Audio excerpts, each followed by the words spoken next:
You are tuned in to Ryan Campbell, Soup to Nuts.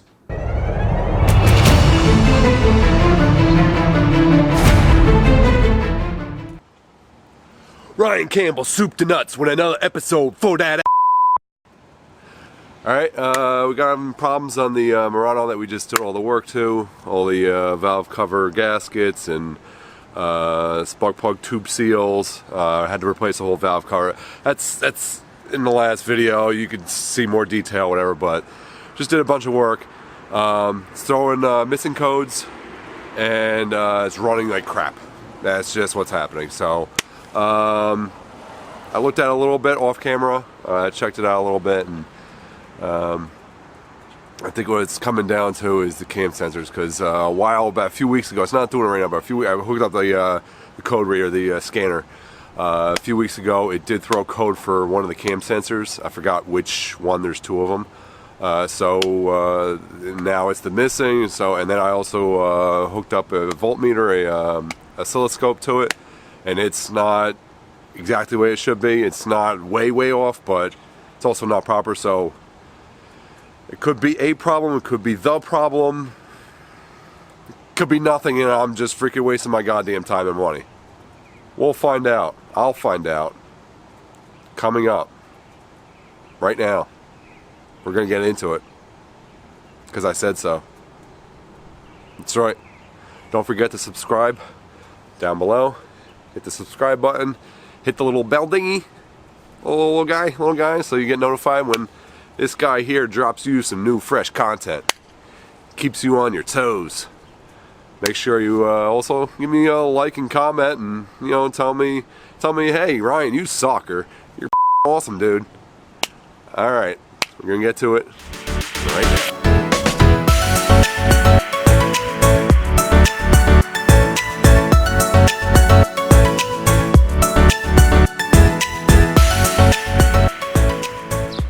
Let's hope for success. Got all three sensors in, 2 crank sensors, and I was going to give you the finger, but I decided I'll be a nice guy right now. The third one I did the crank sensor, so cam sensor, 2 cam sensors, 1 crank sensor. The crank sensor is pretty straightforward. It's kind of hard to see when you're with the camera, but it's kind of under. I don't care. Alright, but it's pretty much right under there. It's easy to spot. And then, here, I'll use the screwdriver here. See? Screwdriver. Pointer. This guy here, cam sensor number 1. So give you a little reference here. Under this hose, kind of. The green spot, cam sensor number 1. And cam sensor number 2, the other green plug in the back. And, I can't see it too well, but to get them out, it's kind of a pain in the ass. Basically, it's not a push pin thing. It's not a push connector. So what you gotta do is actually, this part you think you have to push, there's a green spot you think you have to push, you actually like slide it forward. You slide it towards the sensor. Basically you just pop the things towards the sensor, and then the sensor will pull out. Alright, so now, moment of truth. Let's try to start her up. See what the hell happens. Might blow up. Alright. Here, let you watch the dash here.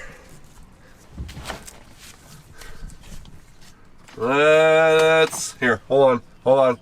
Fingers crossed, toes crossed, eyes crossed. Cross them eyes.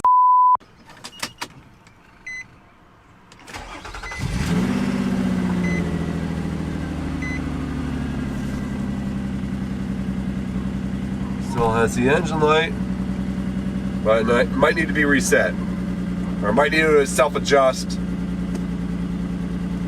But for now, it still has the engine light.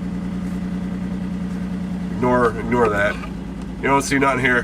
Nothing to see here. Nothing to see here. It's just one of those stupid tire sensors.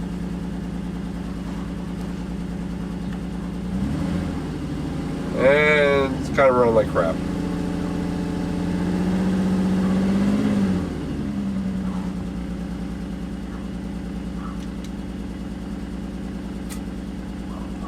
Alright, I'm gonna try a couple things off camera and see what happens. Alright, so as you can see, it's running much better. Watch the idle here. Pretty steady. Not moving. Ignore the tire light. Ignore the tire light! Alright, so what I did, get a little close here. I'm a little hot. Hot and bothered, hot and bothered. So what I did, I plugged the computer. Not computer. I plugged the scanner in. Zoom back out. Plugged the scanner in, and then I reset the codes. It's not really picking up properly. It's not the best scanner in the world. It does its job though. But so I erased the codes with that, and then as soon as I did that, it started running better. You know, I had a little blip when I erased it or whatever, but it started running better. So let's hope for the best. It sounds like you didn't know this. I had an exhaust leak in it prior. There's two flex pipes where basically that go in between where the headers come down, and the catalytic converter is built into it. It's all like one pipe. So it's basically in between the header and like the mid pipe of the exhaust system. And there's two flex pipes in there, and they're really destroyed. They're leaking pretty bad, and it sounds like it's gotten decent amount louder. So I do have to replace that. As another thing on the good old to-do list of soup to nuts. The soup to nuts to-do list. So that'll be another video. So yeah, I'll create a little 2007 Nissan Murano SL playlist for you guys there. For whoever's watching, you know, the Murano videos. You know, for whoever's watching the Murano videos, also check out the 350Z videos. That's the main guy. That's the main guy of the channel. He holds down. But that's, you know, a ton of work done. Just watch the other videos for that. I'll put a link right here for, you know, for that, for one of them, or, you know, I'll see if I can do a playlist. I'm still learning this crap. Still trying to figure out how to maneuver everything with these videos. So, and also there's going to be some videos on my 2002 Dodge Ram 2500 diesel extended cab. There's going to be some videos on that, as you know, as everything, you know, it has like 250 something thousand miles, so, you know, it needs a little work here and there. But it has the Cummins engine, so it's going strong, baby. I also, a couple years ago, way before this video stuff, a couple years ago, I did pull out the trans out of it, and I had the trans. I didn't rebuild it myself. I had it rebuilt. So the trans is in good shape. The motor runs pretty good. It's just, you know, all these stupid little knick-knack things. Right now, I think there's one sensor bad, the APP sensor, which is the sensor for the fuel, the fuel pedal, the throttle. God damn it! It's called the accelerator position pedal. Oh my god, I'm exhausted. Exhausted, people, exhausted. The accelerator pedal position sensor is what it is. I'm sweating my cojones off for you guys. I hope you appreciate it. You better appreciate it with a thumbs up and a subscribe and a subscribe. And hit the damn bell. All right, so we're gonna drive it around a bit, and I need to get some like camera mounts. It's kind of hard to drive and hold the camera. I need to get some, you know, suction cup thingies, and, you know, some kind of mount situation for the camera for ride-alongs to take you with me on my journey through life. How would you like that, huh? So I mean, I have to, you know, run a couple errands or whatever, get something to drink or something, because, you know, I'm hot as hell, and I'll give you an update later on. So that's gonna be, I'm hoping right now that's it for the Murano videos. Well, besides the exhaust thing, but I still have to order that and whatnot. So I have to get it running good first before I start doing that. You know, exhaust leak is the least of my worries at this point. So if this is fixed, then we'll move on to the exhaust. But so this is going to be the end of this 2007 Nissan Murano SL video.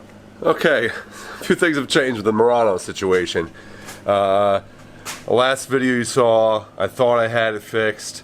It ran okay for a couple minutes. I took a first spin around the neighborhood, started running like hell again. Complete hell.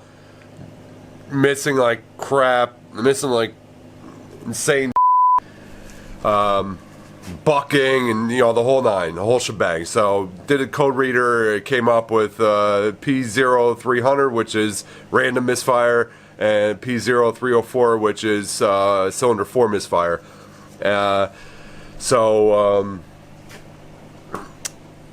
So I actually, it was getting a little late, and I wanted to do a little research into, look into how to test the coil packs. I was leaning towards the coil pack situation. So did that, came back, and I also got a spark tester in the meantime as well. So I hooked the spark tester, pulled the 246, cylinder 246 coil packs out, did spark test. And I found when I took the cover off, I made a mistake. First thing I found was I made a mistake. Cylinder 4, the fuel injector clip wasn't clipped in tight. So clip that in tight, start it back up. It did help. It did sound a little bit better, but it was still throwing codes and it was still running a little bit rough. A little bit better, a little bit rough. So realized there's still a problem. It's still throwing codes. So I test each coil pack. And the coil pack for cylinder 6, I did the resistance. The resistance checked out okay, but with the spark tester, it wasn't throwing a spark.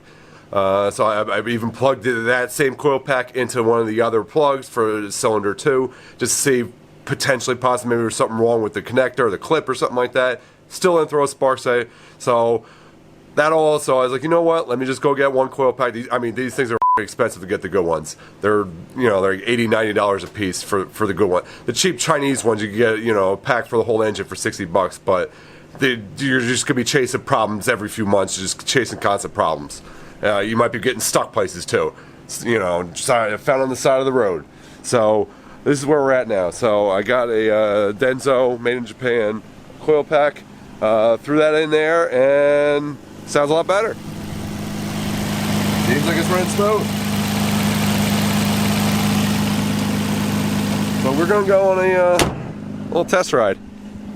Oh, let me close the garage door. Shut up! What a little beauty.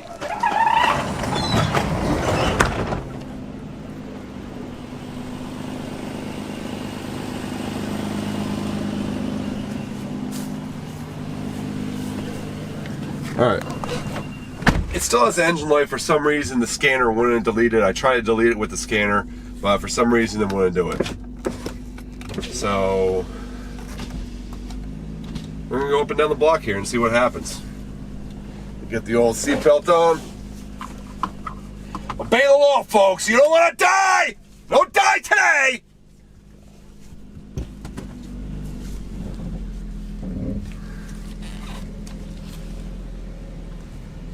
I apologize if my hand gets in the way of the tach speedometer, but try not to hit shit. I already did that enough with the car in the garage. Actually, no, it's the car in the driveway now. I'm sorry. I already did shit enough with that car right there to the car cover. Enough hitting for Ryan. No more soup to nuts collisions.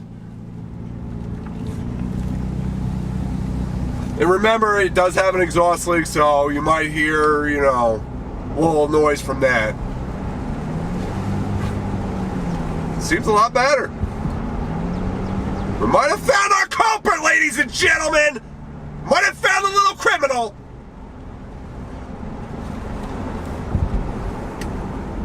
Seems pretty good. No bucking. Doesn't seem like it's missing. Sounds like it's running pretty good. Minus the exhaust leak. But that's, I want to get this car running good first before we tackle that issue. So that'll be the next thing on the agenda with this car. But I want to get it running good before I start chasing a different problem. Chase the worst problem first, the biggest problem first. I can run with an exhaust leak. It's just a little loud, but I can still drive around. Even though it's a little embarrassing. I'm used to being embarrassed though, because that's just what Ryan Campbell Soup to Nuts does. If you want to see a person get embarrassed and embarrass themselves on a regular basis, subscribe down below. Down at the left here, subscribe. I love to embarrass myself. It's my favorite pastime. All right, but she seems to be running pretty good. Pretty good. I'll roll. I'll take that. I'll buy that for $1.